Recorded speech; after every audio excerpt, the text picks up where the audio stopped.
Cam, welcome. We're looking forward to you and your conversation with us about the Belgian beers the breweries that you've participated in and visited, and the glassware. So, start. Okay, cool. And Thanks, for the rest of you, if you haven't muted, please mute your mic.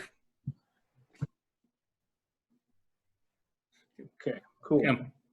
Thanks. So I tried this talk with Bill as a trial on Monday, and apparently I went 2.5 times longer than I was supposed to. So I'm going to try and cut some of the superfluous information out and go a bit more straight to the point.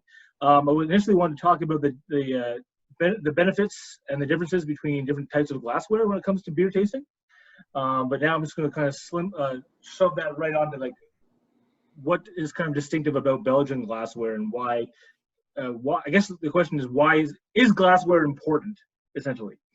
So let's start off with a bit of an analogy. People ask, is using the right glassware for beer important at all? My answer to that question is both a vehement yes and also extremely not at the same point in time. So, for example, I'm drinking this beer right now, Triple Carmelite from Belgium. I have it poured into this glass, which is a more Belgian style glass, actually made by Spearhead, Ontario Brewing, and I have it poured into this glass. This glass and this glass technically have a comparable opening as far as the nose goes. You can almost get a similar type of aromas out of this glass. I would argue that drinking a beer out of this glass is extremely worse than drinking it out of a glass. I think any beer elitist would agree with me, although potentially for reasons of, I'm going to call it elevating the product. So drinking a beer out of this glass tastes similar, but I can only appreciate the aroma. It's still better than drinking it out of the bottle, I would say. Because the bottle, you're not going to get any... Literally anything is better than drinking out of a bottle, man. Love it. Right. Matt just joined us from Shortfinger. Okay. Hi! So, yeah. So, but you're not going to get any of the visual aesthetics whatsoever, and it's basically bringing the beer down to its worst possible common denominator, I would argue. So, I liken it to cooking a steak. If you spend $15 on a steak, you put it on the barbecue, you mid-rare it, you let it sit for 10 minutes, you got some grilled asparagus, you got some mash, and then you just put it throw it on the floor and eat it. That you can do that, and it might taste the same, but you're bringing the quality of the experience down dramatically. Keith, you can probably attest to that. You're a big steak guy. Oh, wait a minute. Keith's a vegan. I guess it'd be the same thing, I guess, for toasted bean curd. Keith would be your when I spend $4 on bean curd, I want to treat it right. There you go.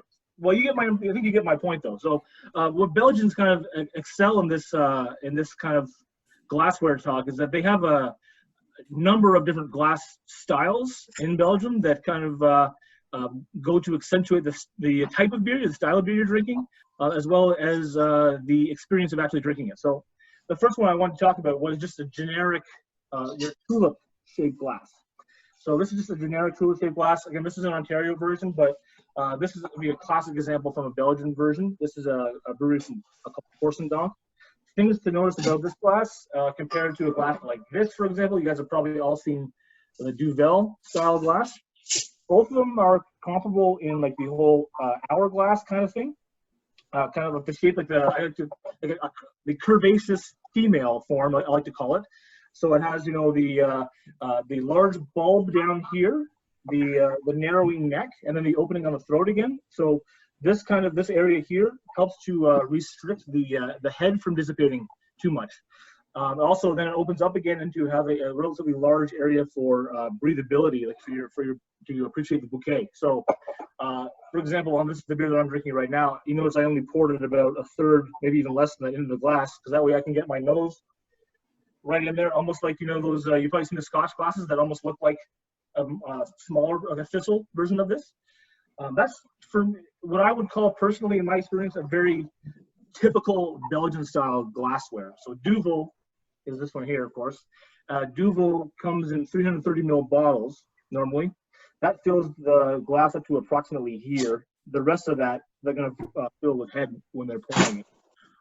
So that's something that I think about when I'm pouring beer myself, or I'm going to a bar that I'm paying good money for good beer.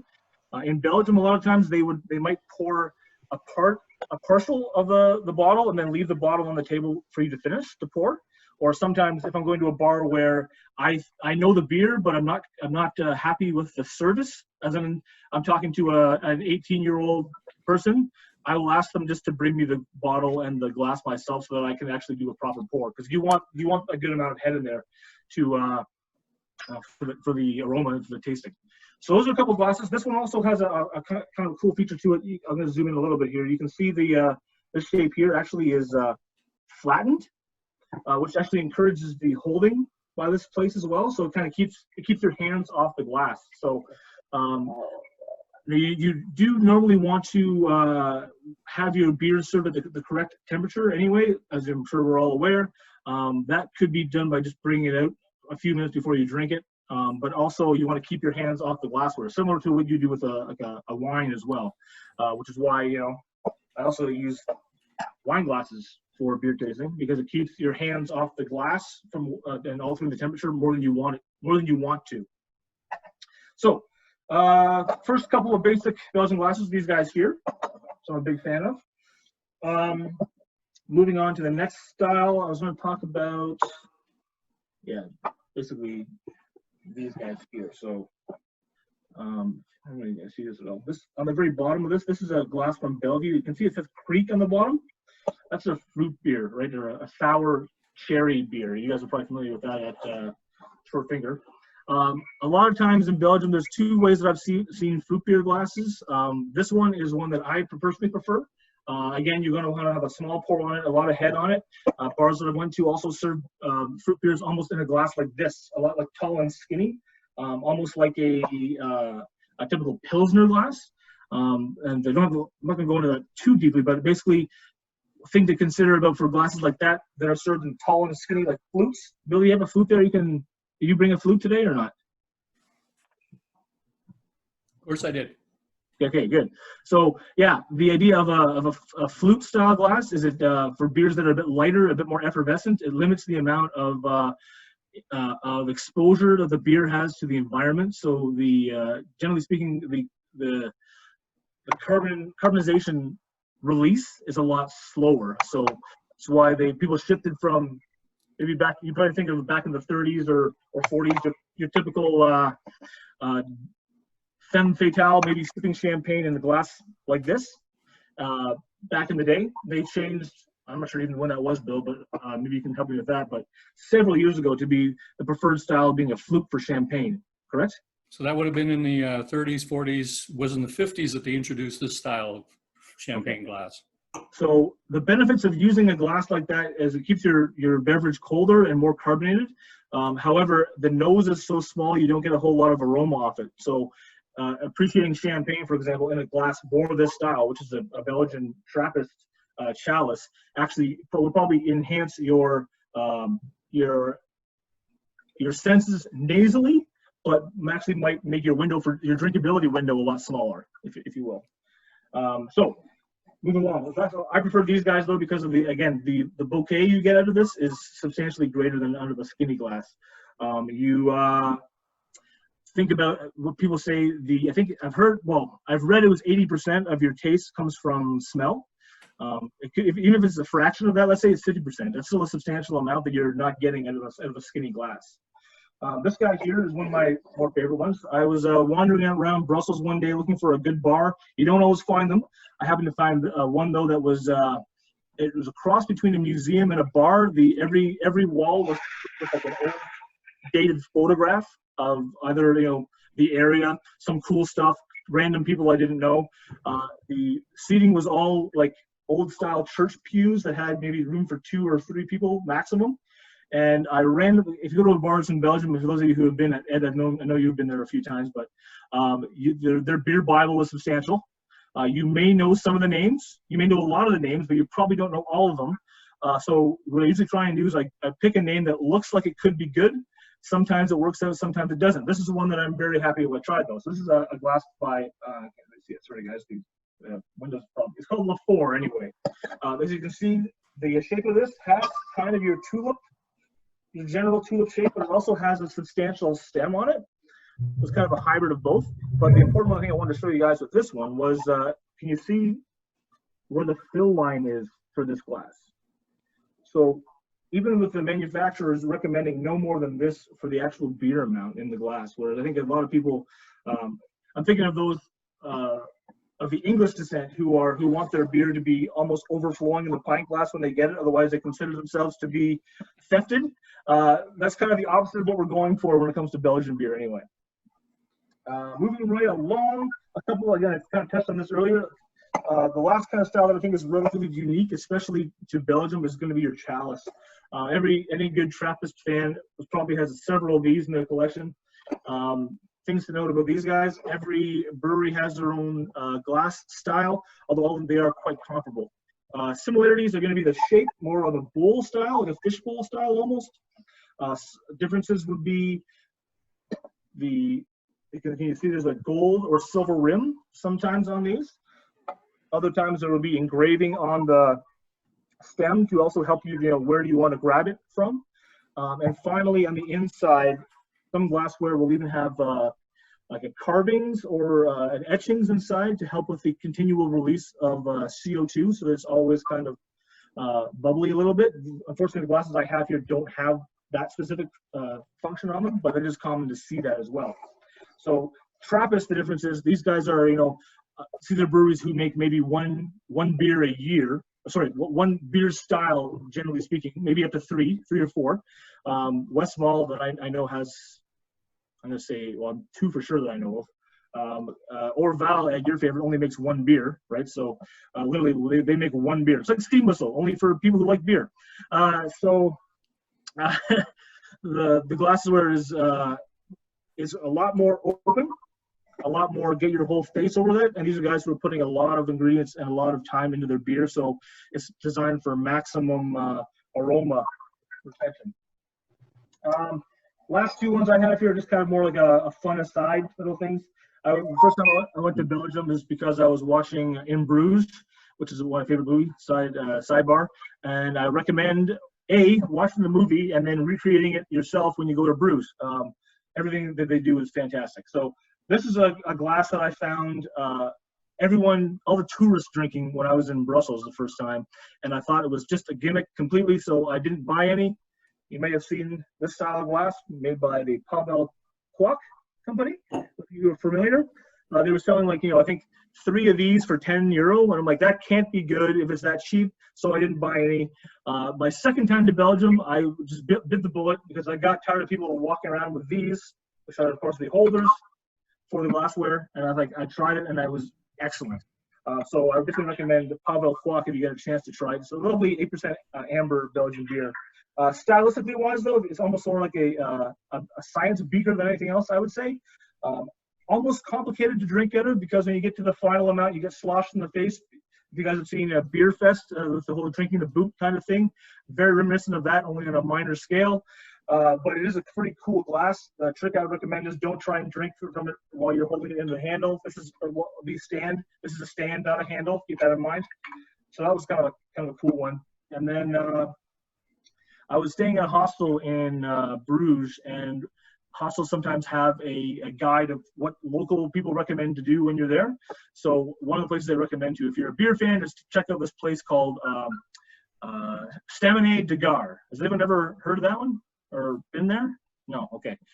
Anyone been to Bruges before?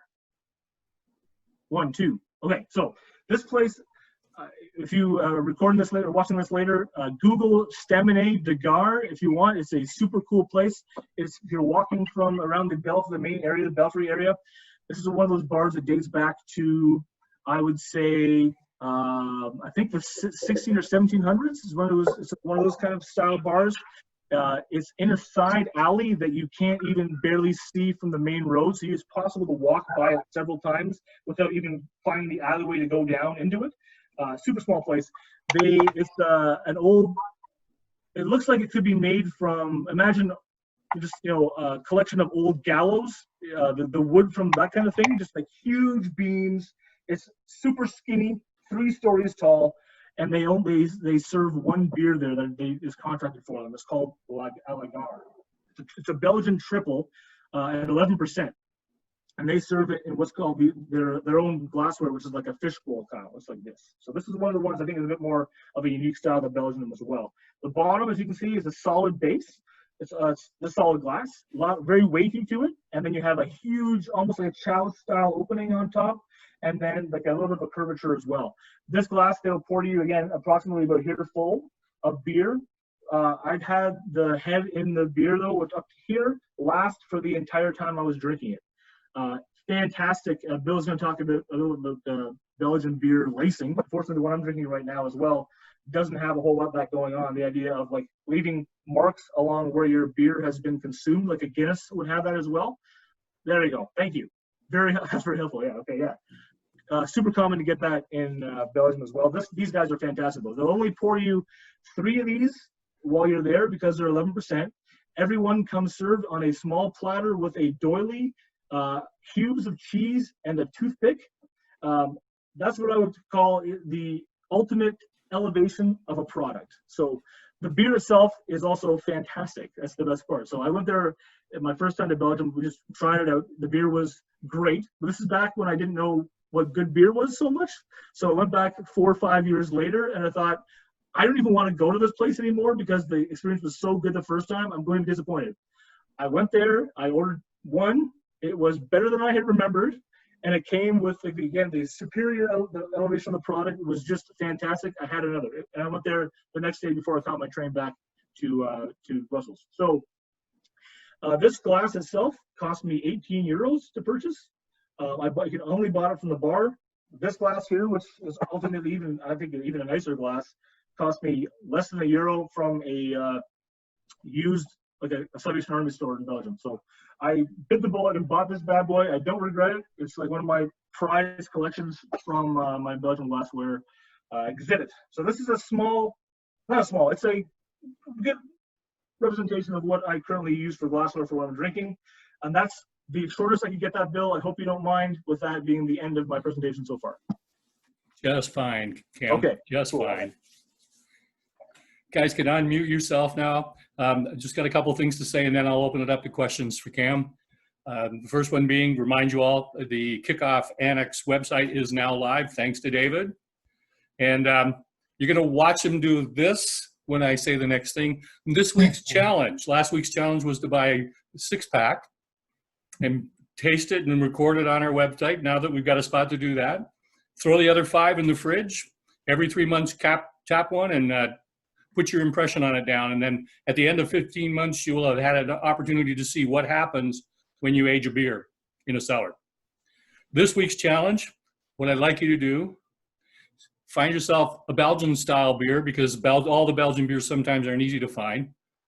Make sure you pour it properly and get the full head. And I'd like to see, first of all, your impressions of the flavor, but then I'd like to see a picture of the Belgian lace. And I didn't get a reaction from David, so I guess we'll be able to do that easily. Well, I'm taking an action item. You know, everything else is secondary. Do we have to edit our own video? No, just a picture. If you want to put a video in, well, we might allow it. Graham, you had a question? That was my question. So anyways, anybody want to put a question for Cam, please, by all means, ask him. Ed. Did you get to the Half Moon Brewery in Bruges there, Cam? Which one, sorry? Half Moon. Half Moon, I did not get to that one, no. Oh, that is, if you're back in Bruges, it is fantastic. They have a 3.5 kilometer long beer pipeline out to their bottling plant. Mm-hmm. And their tour is really intensive. Like, you actually end up climbing ladders up to their roof. It's pretty cool. Derek, looks like you've been there. It looks like you're nodding. Yeah, yeah. It's awesome. The other thing I was going to say, I'm surprised you remembered how much I like Orval, but for me, the Orval is always good. I realize in a glass it's better, but one of my favorite things to do on arriving in Europe in a country that lets you drink in public is you get a sandwich and you get an Orval or a Rochefort or some other Trappist, but typically it's an Orval or a Rochefort. You sit on a bench in public and you have your lunch and a beer. And I know you're not getting the full aroma, but those Trappist beers have so much to them that it's still wonderful. Definitely. I've had a almost love relationship with Orval for years. It's my buddy's favorite Trappist. Those of you who haven't tried it, it almost has a very wild or Did everybody East freeze? Sauvage taste to it. I would describe it as. It's very polarizing, super unique. I don't always find it enjoyable. Sorry, Ed. It is cool, but it's not really in my wheelhouse as far as favorite Trappists go. Although I do usually have one when I'm in Belgium. Well, I can see that. I think for me, part of it is just the experience of Orval for me is so tied to place that, I mean, one, I really like the style, that I like what they brew. Yep. But beer has place for me, and going and visiting a buddy's house under construction in Belgium, and he went down in the cellar because it was being reconstructed, dug up his crate of Orval and literally blew the dust off of it in order for us to share some. It's got more than just the amazingness of the beer. It's got a sense of place for me too. I totally get that. Totally. Keith. Thank you. Cam, I was hearing you talk about some of the stemware and how, you know, it's designed to keep your hands off the beer, and I totally understand that. How do you, or what's your take on people using those kind of bell-bottomed glasses and holding them like they would like brandy to kind of warm up the beer as they're drinking it? Yeah, totally. I didn't touch on that because that's not like it's basically like an imperial stout kind of glass. Is what I'm thinking right now. Yeah, almost like a snifter. I didn't touch on that because it's not a really big common style in Belgium. Really, even I guess you can get your quadruples and things, but those aren't really normally the same. But yeah, I would say one beer that I would swirl on would a glass like this is great for that. Would be beers that sometimes are a bit overcarbonated. You want to kind of bring some of that out by swishing it around a bit. Beers that you want to warm up. So if you got a 12%, bourbon barrel aged stout, normally it tastes better by the end of the glass, I find, than by the first of the glass. So you can kind of bring that whole experience up by warming it in general. So I do that for certain glasses. Maybe a barley wine I would do that for as well, personally. Mm-hmm. But some of the glasses, like if I'm drinking like a triple or something a bit more on the clean, crisp side, I don't really want to do that as much. You want to keep your hands away from it then. For me, I do personally. I like them a bit more clean and crisp. Cool. But I don't know. Your thoughts on that? My thoughts? Yeah. No, this is your gig, baby. There are personal preferences too, right? So. Graham. Like I said last week, I kind of like to run the gamut with it, right? Start it cooler and warm it up and see what flavors develop as it gets warmer. Yep. And the second glass, maybe I won't let it last that long, or maybe I'll try and warm it up faster if I enjoyed it that way. Hey, Cam, hey, Cam. Yo. Thanks, man. That was good. I joined a bit late there, but you did 15 minutes. I'd like to hear 15 or even 30 more minutes of that. That was amazing. That's what I did when I talked to Bill initially. It's just I thought I was going as fast as I can, and it was 25 minutes. So He was going too fast. And I said that I would have him back like another time on here, and we'll discuss more glassware. So, yeah, thanks, man. It was good. Really, like a TED Talk. Cheers. Yeah. Well, I spent a fair bit of time collecting glassware to the point where I don't have places to display them anymore. It's a problem. We should all have those problems. I can help you out, man. I got probably more than I need here right now. I got a stack here if you want any too. I bet you do. There's my kickoff homage right there, and my tag. Mm-hmm. Very cool. For certain environments, we have to do. Yeah. We do have a pool, so there are places where it's like no glass, But I definitely have my absolute favorites, and different beers have different glassware, absolutely. Mm-hmm. Does anyone else have anything else you want to add, or maybe you have a favorite glassware or anything, or one not, question. Keep talking. Go ahead, man. You talked about that slosh back. Does anybody here from Kickoff remember the 2004 World Cup tall glasses. Anybody The got Paul those? Leonard football glass. That's right. And you drink it and you get to that slosh. Yeah. Do you have any of those in your collection? I try and go for practicality when I'm buying glassware normally that I actually want to use. I'm an elitist as well when it comes to wheat beer. I only use these glasses for wheat beer myself. I don't mind being a snob. I don't mind being an elitist. It gives me something to get up in the morning, so that's what I do. I'm an elitist. I only use beer like this for wheat beer. Dunkelweiss doesn't matter. The only exception would be probably a Belgian style wheat beer, which is kind of weird. Something just to Bill. Glasses like this are your traditional German wheat beer style, but Belgian wheat beers are almost exclusively served. Like, think of Hoegaarden, for example. It's almost like a flower pot. You can use the weight of a school bus. So generally speaking, I'm an elitist when it comes to glassware. Nothing horribly impractical. I rarely use my quack glass. Let's put it that way. And you floored me when you said you purchase your glassware instead of liberating it. Yep. Well, I'm an elitist. I'm a snob. I'm also semi-moral. So the only one that I liberated from. I don't want to know the things you're not moral on, then. Noted. Yeah. Well, I mean, also like I work in a bar, as I'm sure you guys are aware. So when people steal glassware, it is infuriating for me because I've got to go source more. If it's pitchers, I got to go get more pitchers. It's the annoyance factor is so high, and secondhand stores in Belgium sell the stuff like a dime a dozen. So I don't mind paying €2 for a couple of glasses personally.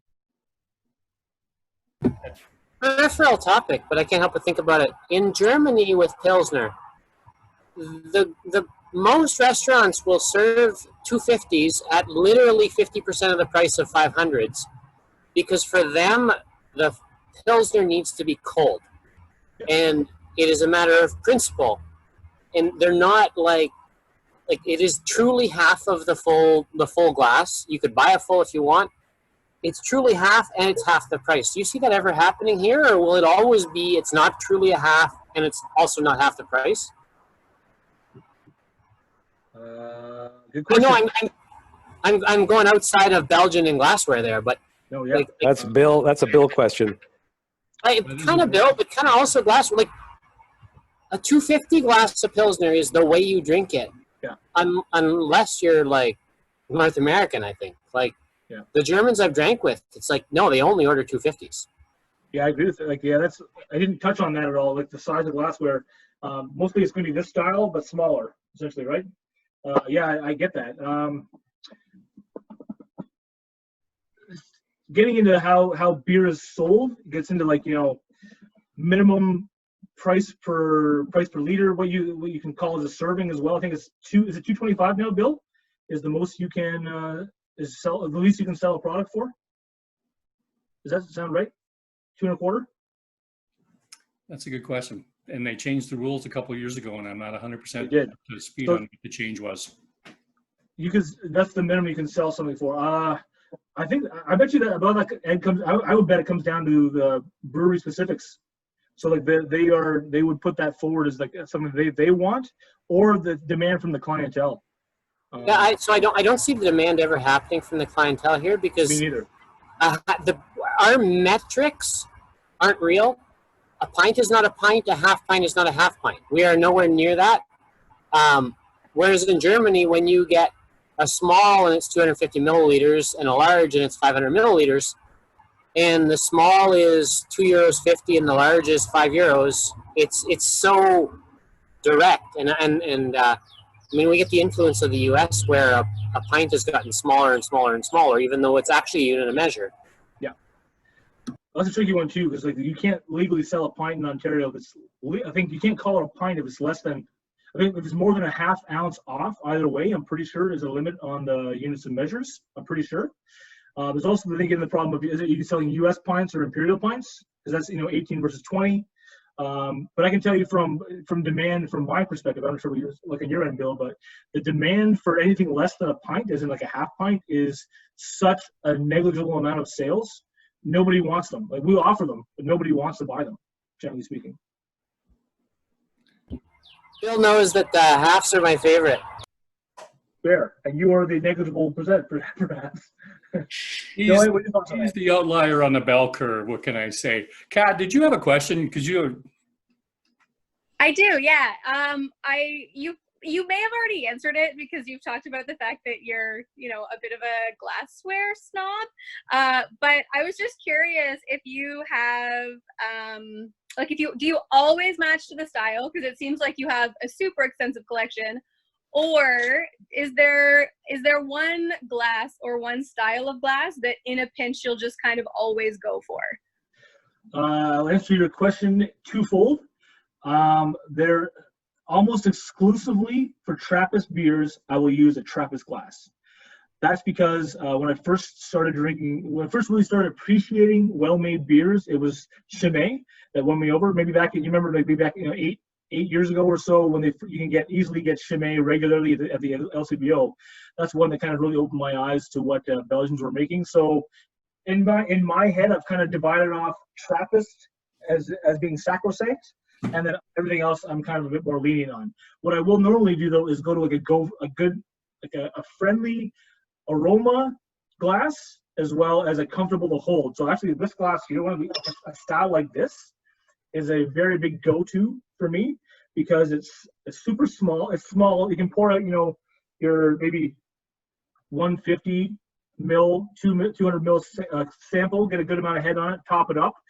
You also get a great bouquet out of it, and you can hold it like this and keep your hands off it as well. So this guy is like it's my go-to style for glassware, unless it's Trappist or unless I buy a Duvel, which I rarely do, because you can't beat that glass for a Duvel. You can't beat it.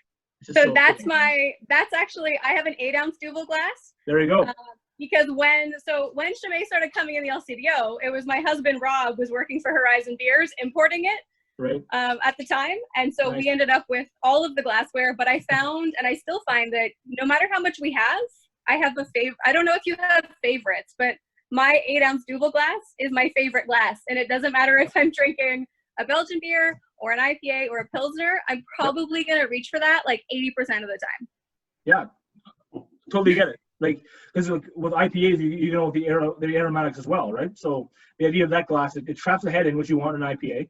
It gives you a great, an area to get the bouquet out of it, which is what you want for an IPA. And it keeps your hands off, it keeps it cold. Yeah, I totally agree. I definitely have go-to glassware. A lot of that though is simply because ease of access. The ones that I can get to easily are easy to pour it into. So. Fair. Thanks. Yeah. Thank you. anybody else have a question? Not a question, but I find that having bought a house last year, I never realized how many glasses I've collected over the years until you start piling them into cupboards. And Yeah, you need to. about having. Kickoff was still open. I'd be asking for him back. Yeah, Bill has broken a lot of glasses for me over the years, and I appreciate it.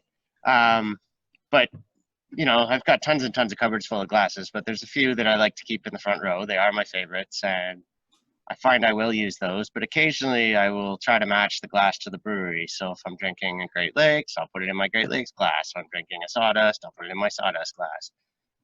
Other times I'll go the other way and match it to the style. So if I'm having a Pilsner, I'll actually put it in a Pilsner glass with someone else's logo, and then I'll turn the logo around and not look at it and that kind of thing.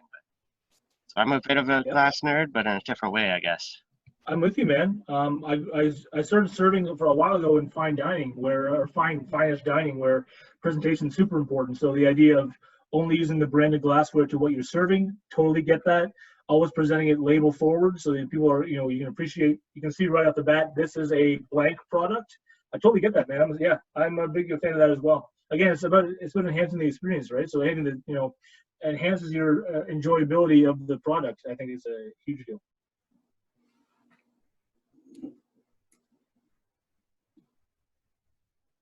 I think a small question there. I don't know if anybody can comment about that. That is, if you're a rep or if you're a brewer and a bar is serving you beer, how much are you watching for it being served in the wrong glass? That's more a question for the Short Finger crew. Anyway, or anybody else who is serving. Every time. You are not. We don't, we're so small that we don't actually, We don't supply Yeah. glassware, but it is one thing that I watch for, and I just can't afford to put glassware out to all the bars. Like, I just can't do it. But it is important. Like, I wish I could, and I can't. So, question for Bill. For Bill, then, did any of your reps who did give you glassware watch for it? Most of the glassware that we had in Actually, kickoff. That's Keith from Bose, isn't it? I want to hear his. I want to hear his answer too. So, but anyway, finish answering Bill, and then I want to hear Keith. Take it away, Keith, if you want. So there were times Keith was a gem for me, because when I needed lots of glassware, it showed up. Sometimes twice. But most of the larger microbrews would supply you at least once with glassware, maybe a half a dozen. Past that point, they were pretty reluctant because, as Rob points out, that's a costly undertaking for anybody to have the proper glassware. I can speak to that on my end if you want.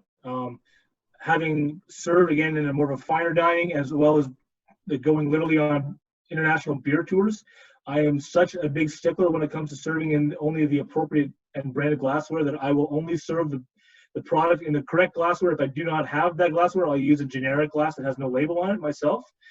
That's something that I do because I'm just annoyingly just the way I am. That's kind of how I think. The only exception to that I would make is pitchers, because I do not have simply the amount of pitchers to go around. And if I have run out of glassware completely in the bar, I will use another branded glassware for that product. That's like, that's a Papa Roach, if you will, a last resort. Now, guys, I'm only going to say this. I may lose this feed because I'm only on a 40-minute time limit, but they were supposed to give me another 40 minutes. So I'm going to keep going, but I got one thing to say. Join us next week.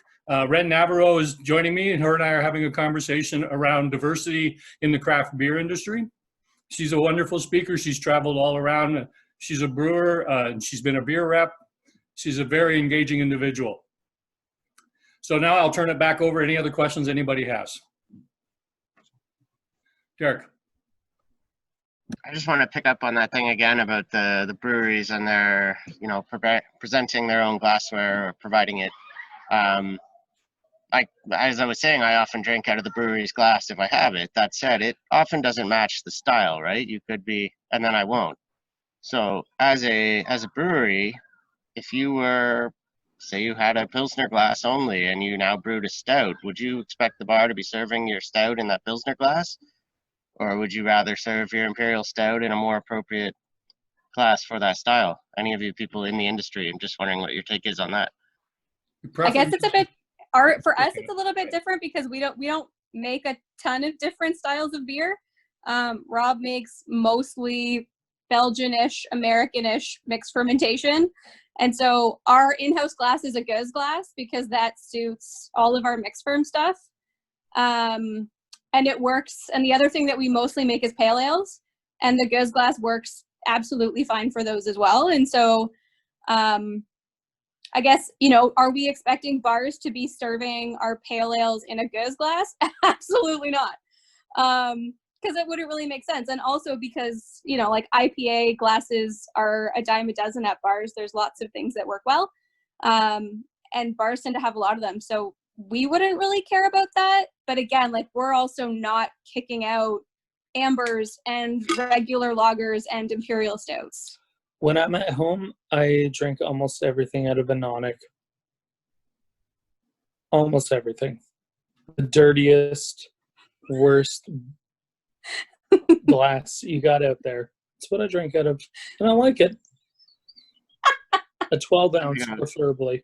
A tulip. It's still really like to hear from Keith, I think. I think Keith has been smiling so much here. That's rare. Honestly, the glassware thing is a bit of a double-edged sword. Like it is. It's super costly to try and create glassware specific to the beer that you're brewing. Generally speaking, the majority of beers, like, okay, for like the Bose example, is, well, what's the biggest selling Bose beer? Lug Tread. It's a Kolsch style. Now, we're not going to send out Stangs to everybody, because the idea of selling Kolsch style is that you have a whole tray of these long, slender glasses. They don't last in the washer. They bust if you look at them the wrong way. So you just move over to the 20-ounce glass. It's a little sturdier. It's a little bit cheaper to make. It lasts longer at the bars, and you can just do the regular 20-ounce pour. What ends up happening is you have like other restaurants you have, like, such as say, take a Beer Town, for example. They are very, very particular about the idea of the beer has to be poured in the proper style of glass. So now you're stuck making a minimum order of glassware for like one batch of beer, and you don't know if you're going to make it again. So yeah, do you want the beer to be served in the proper glass? Sure. Hopefully the bar already has that style of glass, and I'm not going to sweat it if it's in a different brewery's glass. Good on them. They get a bit of advertising. Would I like to see my company's label on there? Sure. And it makes it easier for the server. They look over and they see, oh, that's a Bose glass. He's probably drinking Bose. I can guess which one it is. But am I going to stick you with like 14 different styles of glassware that you're going to have to try and store somewhere until the next time we happen to brew that beer again? Unlikely. And also, I've got a lot of capital invested in all this glassware that flies around that nobody uses again. So I don't know if that answers the question, but it's the truth. That's interesting. Can I just add? I put something on the chat window for you guys on the breweries there. If you did some short runs of glassware and sold them or added them as a bonus to this drink from home regimen we are on now, because we can't.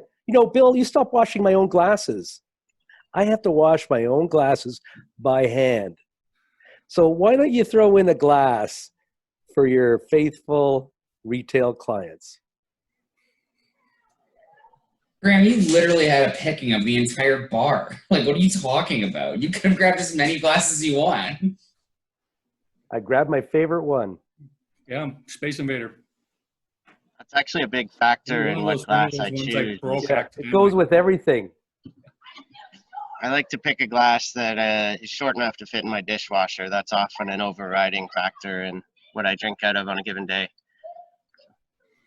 Yeah, Sarah sent me a request when we were closing the bar. Dad, I'd like a bunch of glassware. The thickest, heaviest ones you have so they don't break. I got to admit, the glassware I like the most, I hand wash, because I want it's not just the shape, it's the screening, and I want the screening to last as long as possible. Yeah. Same here. I also don't have a dishwasher, so that helps. Yes. Keats, years ago, had glass pitchers. Yep. We went through 2 cases of them because do not get the other people working there with me. Do not take them out of the dishwasher and pour ice cold beer in them. They explode. Did you ever see those Bose ones we made? No, I never did get any of the Bose ones. Did I? Thank God. Not me. Because they were a fucking ton before you poured any beer in them. They sucked. Yeah, that's the other half of glass pitchers. They are heavy. Anyways, thank all of you for joining us this evening. Cam, thank you for your conversation. Like we discussed yesterday, we'll be having you back on a second one. We can go over more glassware. We're available. I have more than time on my hands, my friend. More than enough. Donnie's available for the sports segment. Is he? Okay. I would pay to watch that. And oh, by the way, since you weren't on first, Rob, this is what I'm drinking out of my fridge since last summer. I was gonna say that's old, man. It's Wait, really wait. old. One final question. What's the glassware What's the glassware for Bill's morning coffee? I've got a few. Oh, Kat and I'll be discussing that when she's on 2 weeks from now. Ooh, very good. That's the one. This is the glassware. I'll save it. Look, we have branded glassware, but only at our house for ourselves. I'll give you a no, dollar I mean, for we a would euro. put- Wait, I'll give yeah. you a euro. I take a euro. Thanks, everybody. We'll see you next week. Thanks, Bill. See you guys. Thanks, Bill. Thanks, Cam. Pleasure. Cheers.